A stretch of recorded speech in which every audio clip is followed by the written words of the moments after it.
abantu abaningi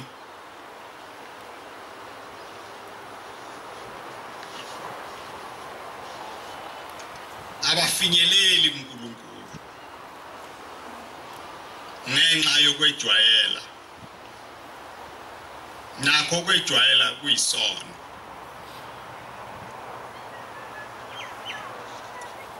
mawuswejwayele kuyaphela okuningi kuwe ivuso lokwesaba uNkulunkulu liyaphela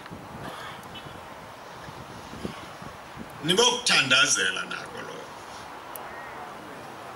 ukuthi uNkulunkulu anigcine ningabantu abayesabayo imithetho yakhe